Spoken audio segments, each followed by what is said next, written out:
Good morning, everyone. It is Sunday, January the 3rd, 2021. I got to get used to that. 2021. Good morning, January the 3rd, 2021. This Sunday, it is currently 8:10 a.m. Central Time, and I'm coming to you live once again from Victory Baptist Church, located right here in Ovalo, Texas. And guess what time it is? It is time to turn back to the book, The Imitation of Christ. Yes, we started this book in 2020, and I hope we can finish the book in 2021. I really do. I'm going to have to really, spend some extra time doing extra episodes. I would really like to finish the book, but yes, we are still working through the book, The Imitation of Christ, and I know that one of the things that's going to delay us in finishing the book is whenever I decide to take these major detours. But I'm taking a major detour right now because I think it's the only way to correctly understand what Thomas à Kempis is trying to say. I really do. Maybe I am wrong, but I just think that he has something bigger in mind than maybe the average reader who reads it understands. I think they see it and go, oh, okay, and don't realize there's a lot more to it. And I'm really trying to get us to dig in so that we can get a proper interpretation and understanding. All right. So, Imitation of Christ, we're in book 1. We're in chapter 19. All right. I'm just going to do this really quick to get us caught up, and then we can try to finish up this part of the detour. The detour is going to take us a long ways to get us back right here to chapter 19 in book 1 of The Imitation of Christ, because this is where we ended up veering off the road, and it's going to take us a while to circle all the way back. But let me remind you, Imitation of Christ, book 1, chapter 19. The title is called Exercises of a Religious Person. Exercises of a Religious Person. And the very first sentence, Thomas à Kempis wrote this: the life of a good religious person ought to be mighty in all virtues. The life of a good religious person ought to be mighty in all virtues. And as soon as I read that, I was like, I bet, because Thomas à Kempis was a Catholic monk, I know what he had in mind. He probably had the virtues, that there are certain virtues that the religious person should be powerful and mighty in. Now, the religious person there probably is reference to people of a religious order, monks, etc., but we can expand that to those as believers. As believers, our lives should be mighty, powerful in the virtues. Now, when we speak of the virtues, do we understand them the same way the Catholics do? Well, let's look at how the Catholics understand them and see if we can gain some understanding and maybe be challenged a little bit, all right? So here's what I did. I grabbed the Catechism of the Catholic Church. Catechism of the Catholic Church. I turned to page 443 of the Catechism, or paragraph 1803.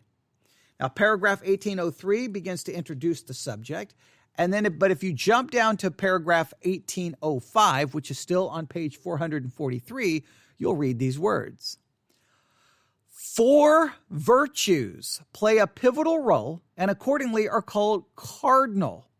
All the others are grouped around them, and those cardinal virtues, the 4 cardinal virtues, are prudence, justice, fortitude, and temperance. Prudence, justice, fortitude, and temperance. And in the last episode, we spent some time looking at this virtue of prudence.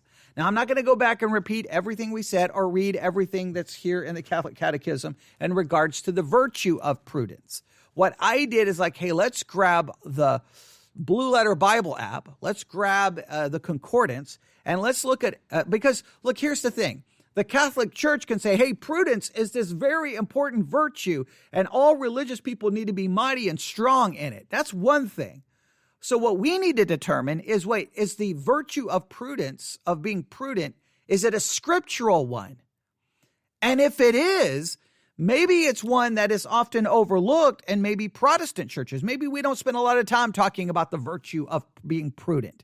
the virtue of prudence? Maybe we should, especially if it is biblical. So I wanted us to discover what the Bible has to say in regards to this virtue. So let's go back and review quickly of what we discovered in the Bible. All right.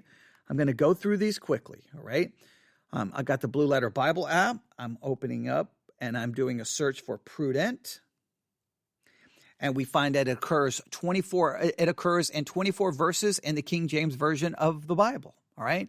The first one was used in 1 Samuel 16:18.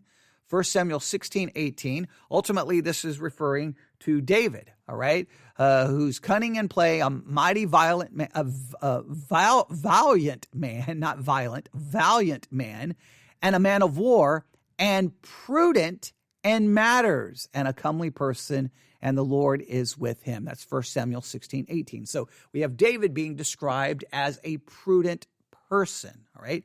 Then Proverbs 12:16, we learn that a fool's wrath is presently known, but a prudent man covereth shame. So a fool's wrath is presently known. As soon as something goes against the foolish man, as soon as something goes against him, it goes against his way, or he's attacked, or someone does something to him, or he experiences something that he feels is unfair or wrong, his wrath is presently known. He gets upset, he gets angry, and it is known. But the prudent man will covereth shame.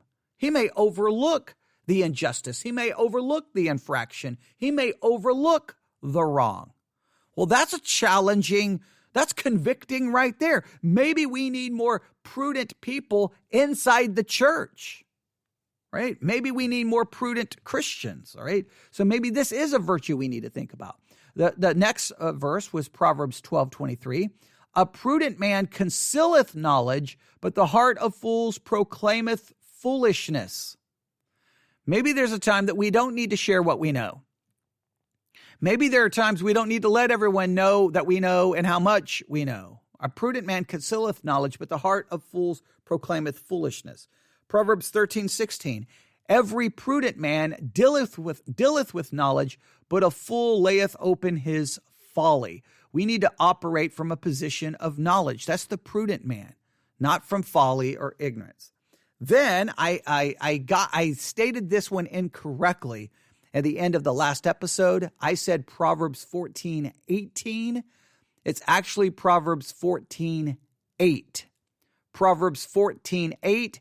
The wisdom of the prudent is to understand his way, but the folly of fools is deceit. The wisdom of the prudent person is to understand his way, to truly understand it, to know it, to make sense of it. But the folly of fools is deceit. In other words, the wisdom of the prudent is to truly understand, not to deceive himself, but to truly understand his way, not to rely on deceiving himself and thinking something that is true that is not. That's Proverbs 14:8. Then the next one is Proverbs 14:15. The simple believe every word, but the prudent man looketh well to his going. The simple person believes every single thing they hear. They just believe it. It's the prudent man that looketh well into his going. He thinks, he looks, he verifies, he checks. We need that. We need people to be prudent, not just believing every crazy lie and conspiracy theory. We need thinking Christians who are prudent. This is a virtue that we need to just sweep across Christianity. We need to pursue this virtue, cling onto this virtue, and make this virtue evident in our lives. We definitely need it, all right? So, see, that was Proverbs 14:15. The simple believeth every word, but a prudent man looketh well to his going. Now, Proverbs 14:18. The simple inherit folly, but the prudent are crowned with knowledge. The simple, they inherit folly. That's what they seem to get. They just get more folly, more folly, more folly. That's the simple person. But the prudent person is crowned with knowledge. That's Proverbs 14:18. Let me look at this one. Going to look at Proverbs 14:18 really quick in a different translation. Proverbs 14:18. It reads like this. The simple inherit folly, but the prudent are crowned with knowledge. So it states it the exact same way. I was curious to see if it read any differently.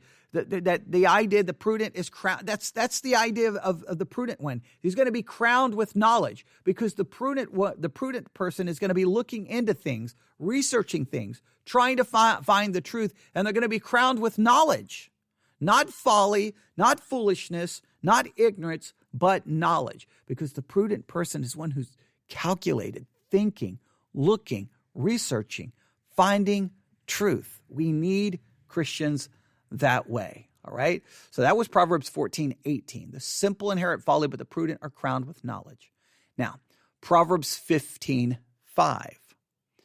Proverbs 15:5. A fool despises his father's instruction, but he that regardeth reproof is prudent. That's Proverbs 15:5.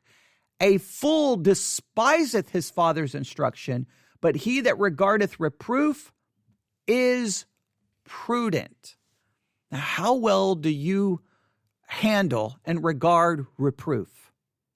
When you hear a reproof, when you are reproved, when you are corrected, how well do you hear it? Now you can hear the words, but maybe we should say it this way. How well do you listen to reproof? How well do you consider reproof? What we have a tendency to do when we hear correction or we hear reproof, if we don't like it, we just fight against it. And what we can really do is if we hear reproof or correction, we'll just say, that's not true. That's not biblical. That's not godly. That's foolish. And we'll just throw it out. And sometimes even try to make a scriptural argument that reproof is not really sound. How well do you handle reproof and correction? We don't like it. We don't like it.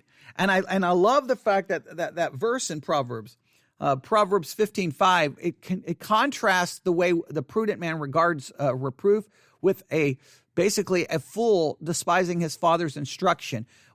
Proverbs 15:5, if you've ever been a parent, you know that sometimes you give your child instruction and you see them despise your instruction, reject your instruction, mock your instruction, think your instruction is foolish and dumb. They reject it, and then sometimes you see the consequences, and it can make you very upset.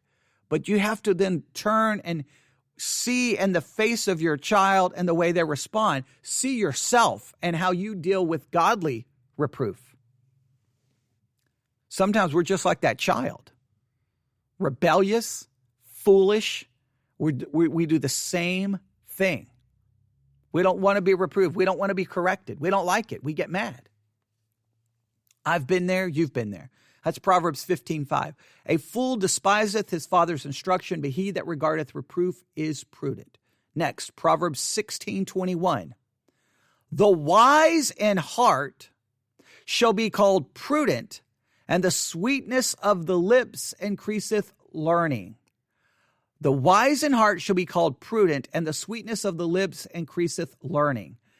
It's the person who's wise. It's the person who seeks understanding, who increases in learning, who increases in knowledge. That's the prudent person. The prudent person is the one who develops, they become more and more prudent because they're always willing to gain understanding, insight, learning, reason, research. They're figuring it out. That's the prudent person. And we have Christians today who they think they've got it all figured out. I just saw the other day some Christian article citing some supposed study in regards to the asymptomatic spread of COVID-19. And they tried to make an argument that this article, they were trying to make an argument that the article didn't support. Like they gave the link to the article, but clearly they hadn't read the article. They read the headline of this article. But if you went and actually, this is what they did. They took an article that made a claim that this study made a statement about asymptomatic spread of COVID-19. I'm not going to get into it. But if you actually went to the article and then followed the link to the actual study and read the actual study, the study did not support what the article claimed it did. And so the person who was sharing this, you're like, you didn't even bother to read the study. You read the headline of that article. You didn't act like a prudent person and then go read the entire study. So therefore, you're sharing misinformation. You're being a fool, thinking that you're now an expert on the asymptomatic spread of COVID, or what they were making an argument, the lack of asymptomatic spread, and they didn't even actually bother to read the study itself. There's been so much of that within Christianity in 2020 going in now into 2021 because Christians are not demonstrating the virtue of being prudent. Stop. Go, wait a minute. Okay, what is this article claiming? Okay, it's basing it off this study. Well, let me go read the study. Well, wait a minute. This study is not. Okay, this article, where did I get this article? They're misrepresenting the study. Okay, well, then I'm going to exercise prudence, and I'm not going to share this. And if I see anyone else sharing this, I'm going to tell them, go read the study. But no, Christians are not operating like that. They just think that they're an expert now on every subject, and they don't need to exercise any form of prudence. The virtue of being prudent is gone. And Catholicism says it's one of the cardinal virtues. Maybe as Christians, as Protestants, maybe we need to get back to this idea of being prudent, all right? So Proverbs 16:21, the wise in heart shall be called prudent, and the sweetness of the lips increaseth learning. Proverbs 18:15, the heart of the prudent getteth knowledge, and the ear of the wise seeketh knowledge. Again, it's the same concept. The heart of the prudent getteth knowledge. That's Proverbs 18:15. It is the prudent person that will get that knowledge, will seek it out, will research it, will find it, so that they operate from a position of knowing, not a position of ignorance. We need that kind of prudence. We need to be prudent people. And remember, Thomas à Kempis is saying that religious people need to be mighty in this virtue, because I think he's referring to the 4 cardinal virtues. We need to be mighty in being prudent. It's sad that this is just basic thing that's missing within Christianity. But guess what? We'll spend all of our time worrying, arguing over this issue of, hey, we need this to be, we need, we'll argue about all these other things and completely ignore these kinds of virtues. All right. So, all right, let's continue. That was Proverbs 18:15. The heart of the prudent getteth knowledge, and the ear of the wise seeketh knowledge. Proverbs 19:14. House and riches are the inheritance of fathers, and a prudent wife is from the Lord. Houses and riches are the inheritance of fathers, but a prudent wife is from the Lord. Proverbs 19:14. Not only do we need men who are prudent, we need wives who are godly and who are prudent. They demonstrate the virtue of prudence. We need it in the home. We need the father and the mother and we need the young people. Prudent. Be prudent. Develop this virtue. All right. Next, Proverbs 22:3. A prudent man foreseeth the evil and hideth himself, but the simple pass on and are punished. A prudent man foreseeth the evil and hideth himself. Now, let's look at Proverbs 22:3. I'm interested in this word evil. Give me one second here. Proverbs 22:3. I'm going to see if it's translated different in another translation. Give me a second here. Proverbs 22:3. Proverbs 22:3. Yes, that's what I thought. Proverbs 22:3. The prudent see danger and take refuge, but the simple keep going and pay the penalty. Proverbs 22:3. The prudent see danger and take refuge. Now, in 2020, since the COVID situation, if you take refuge, if you hide yourself from the danger, you're being told by many Christians, no. Faith over fear, faith over fear, faith over fear. Just run out there. And, if someone was coughing and they had COVID and they coughed all over the door handle, you go over there and lick the door handle and I know that's a gross image, but go lick the door handle so that you can get COVID because you can't get it because you have faith over fear. They almost argue just rush head into it. But the prudent person sees the danger and hides themselves. Well, that's in the Bible? That seems to be arguing for someone who doesn't believe in God. That seems to be, no, it seems that people who believe in God are people who get information, seek truth, seek knowledge, will listen to a reproof, and when they see danger, well, they do the prudent thing. They hide themselves. They hide themselves. Well, so they get the correct information, they gain the knowledge, and they make the right decision. Wow, that just sounds so, I don't know, not Christian, because Christians seem to take a completely radically different approach. Just be foolish. I say this all the time. Whenever I will hear of a big storm, it doesn't matter if it's a winter storm, hurricane, tornado, whatever it is, and you'll always hear the reports of how many people died. Now, I understand there's always exceptions to the rule. I understand that.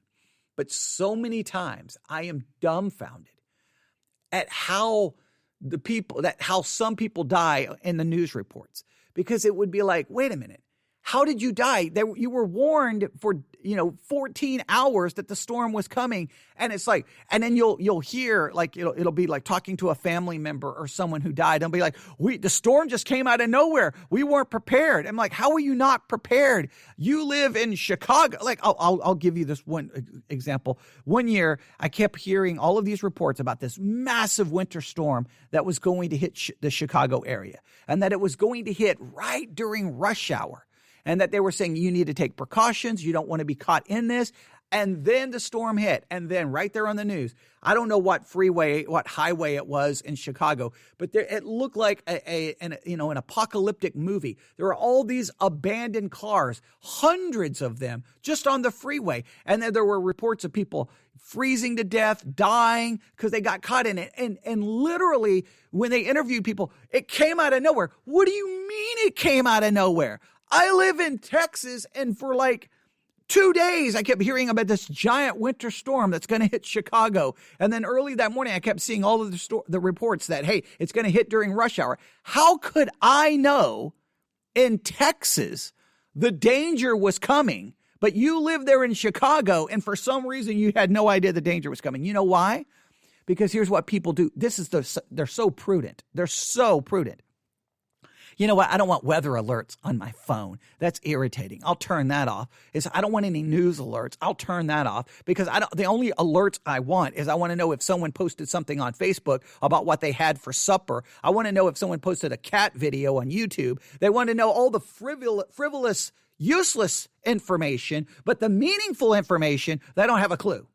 I sometimes I'm shocked, even amongst Christians. I'll be at church and it's like, man, I'm sure everyone saw the story yesterday. And then people are like, what story? And you're like, how did you not hear about that? Where have you been? Like, the prudent person should want to know about what's going on in the world so that they can be knowledgeable and that they can see the danger and then hide themselves. But I guess ignorance is bliss. Well, ignorance may be bliss, but it's not the virtue of being prudent. All right? And the prudent person sees the danger and hides himself. That's not fear. That's not fear. That's not a lack of faith. That's being prudent. That's Bible. That's Bible.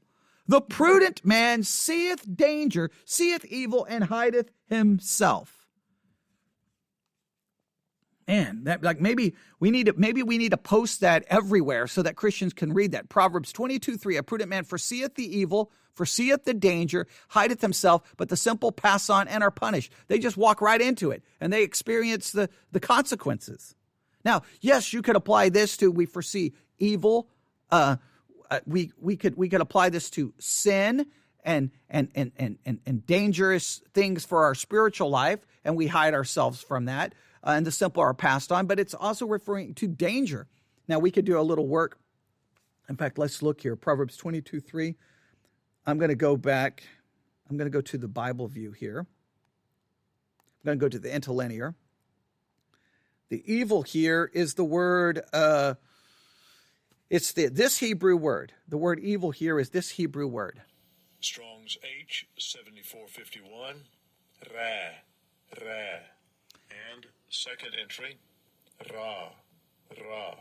And third entry, ra'a. All right, so there's 3 different entries. I can't roll my R's that way, so I'm not even going to attempt it. But it can refer to a lot of things. It can refer to bad, evil, bad, disagreeable, bad, unpleasant, evil, displeasing, bad, worse than, sad, unhappy, evil, bad, unkind. There's all kinds of evil, distress, misery. It's used 663 times. It can refer to evil, wickedness, wicked, mischief, hurt, bad, trouble, affliction, adversity, ill-favored, harm, grievous.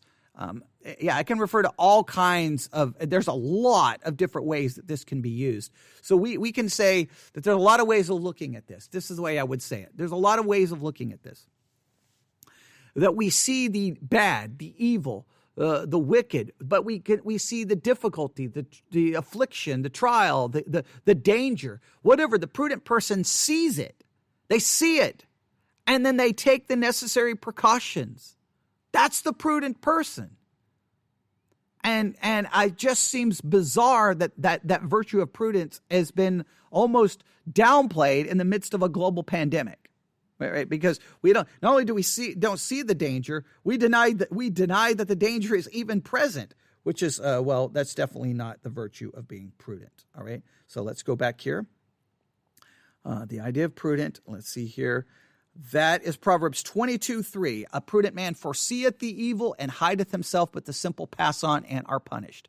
Next, Proverbs 27:12. Proverbs 27:12. A prudent man foreseeth the evil and hideth himself, but the simple pass on and are punished. Interesting enough, Proverbs 22:3 gives us that idea. Proverbs 27:12 repeats it, almost literally word for word.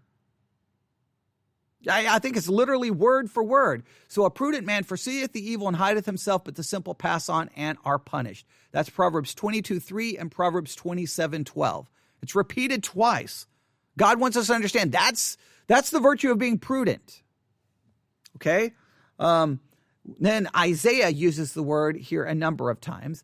Isaiah 3:2, the mighty man and the man of war, the judge and the prophet and the prudent and the ancient. All right, doesn't give us much insight. Proverbs 5:21, woe unto them that are wise in their own eyes and prudent in their own sight. Now, we don't want to perceive ourselves to be prudent when we're not. We don't want to just be prudent in our own eyes. We want to understand our prudence from a scriptural perspective. We don't want to be self-deceived. That we can be self-deceived in our own prudence, and which that would not be a good thing. Proverbs 10:13. Proverbs 10:13, for he saith, by the strength of my hand I have done it, and by my wisdom, for I am prudent, I have removed the bonds of the people, and have robbed their treasures. I have put down the inhabitants like a valiant man. I think this is the idea of kind of of bragging about being prudent. I think that seems to be the idea there. Isaiah 29, if I said Proverbs, I apologize. Isaiah 10:13, then Isaiah 29:14, Isaiah 29:14. Therefore, behold, I will proceed to do a marvelous work among the people, even a marvelous work and a wonder, for the wisdom of their wise men shall perish, and the understanding of their prudent man shall be hid. Again, Isaiah seems to refer to this idea of a fraudulent prudence, a fake prudent, where we think we're being prudent when we're really not. And it seems to be condemned here. Jeremiah 49:7, concerning Edom, thus saith the Lord of hosts, a wisdom no more in Teman, is counsel perished from the prudent, is their wisdom vanished. This is seeming to be a judgment, pronouncing where the wisdom is gone. Where is it? Hosea 14:9, who is wise and shall understand these things? Prudent, and he shall know them. For the ways of the Lord are right, and the just shall walk in them, but the transgressors shall fall therein. So where is the person who is prudent and can understand these things? Right? Where is the prudent person who can understand the ways of the Lord? We need a prudent person to understand them. All right, that was Hosea 14:9. Amos chapter 5, verse 13. Therefore the prudent shall keep silent in that time, for it is an evil time. So the prudent shall know when to be silent, when not to speak. Then now we go to the New Testament, Matthew 11:25. At that time, Jesus answered and said, I thank thee, O Father, Lord of heaven and earth, because thou hast hid these things from the wise and prudent and hast revealed them unto babes. This is the idea that you can be prudent in a worldly way, right? You can have prudence from a worldly way, but you don't have prudence in the things of God because God has to reveal those things. You cannot gain the understanding about the things of God apart from God, I guess, opening the eyes, I guess is the idea there. Luke 10:21, in that hour Jesus rejoiced in heaven and said, I thank thee, O Father, Lord of heaven and earth, that thou hast hid these things from the wise and the prudent and hast revealed them unto babes. Even so, Father, for so it seemed good in thy sight. Right? Again, there can be an earthly prudent. You can be prudent from an earthly perspective. We need a spiritual being prudent from that perspective. Acts 13:7 says, which was with the deputy of the country, Sergius Paulus, a prudent man who called for Barnabas and Saul and a desired to hear the word of God. So here's a prudent man who desired to hear the word of God. 1 Corinthians 1:9, here we go. 1 Corinthians 1:19, here's the last use of the term in the New Testament. For it is written, I will destroy the wisdom of the wise and will bring to nothing the understanding of the prudent. So, I think what we see in the Bible about this virtue of being prudent is there is a clear description of what the biblically prudent person should be like and their characteristics and attributes and the way they should think and how they should pursue understanding and knowledge, how they should see danger, how they should think, how they should avoid folly. They know when to speak. They know when not to speak. They know when to just overlook something that's happened to them. There's all the clear description. But there also seems to be a warning, especially in the New Testament, maybe even a little bit there in Isaiah, that there can be a prudence, a earthly prudence that is ultimately of no value. So we need a biblical, godly, scriptural prudence. Or we can be prudent in our own eyes, be prudent from a worldly perspective, and ultimately have all of that to be for naught because it will be overthrown from I think it's the idea of an earthly wisdom versus a spiritual or biblical wisdom. I think that's the idea there. You can be prudent from an earthly perspective and completely be devoid of a biblical spiritual prudence and being prudent. We need to be mighty in the virtue of being prudent. We need to be mighty in the virtue of prudence. We need that as Christians. And so I challenge you, based off what Thomas à Kempis has said, what can you do? All right. Now, I know we went through that relatively quick, but I didn't want this to turn into 6 months of studying this virtue. But here's what I want you to really ask yourself.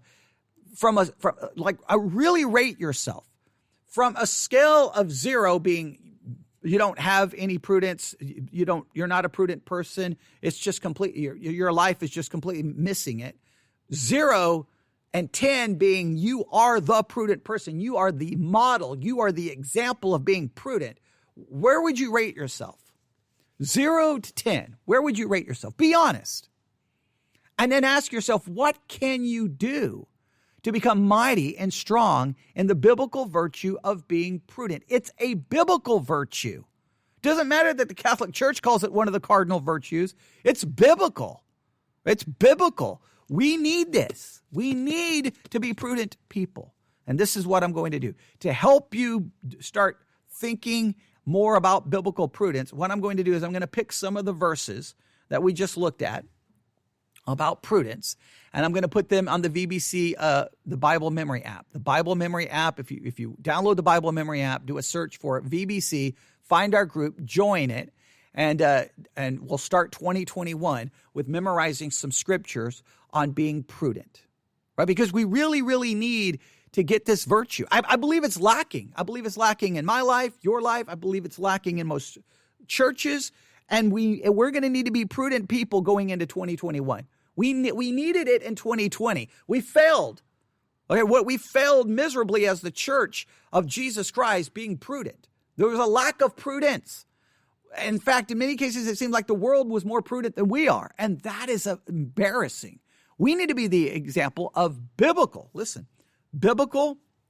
spiritual prudence. It is a virtue that we need to develop. All right. So if you need any information about the Bible Memory app, you can email me at newsif@yahoo.com. newsif@yahoo.com. I'll be going into the Bible Memory app and deleting all the verses that are currently there, and I'll be adding some that deal with the subject of being prudent. And then you can start memorizing them. All right, there we go. We completed that virtue. We've got 3 more to go. We got 3 more to work on, and we'll do that in the next time in our next episode. But I believe the only way to understand what he's referring to is that's what Thomas à Kempis had to have in mind. Hey, be mighty in all the virtues, religious people. He's referring to the 4 cardinal virtues. He has to be. At least I'm going to tell myself that's the case.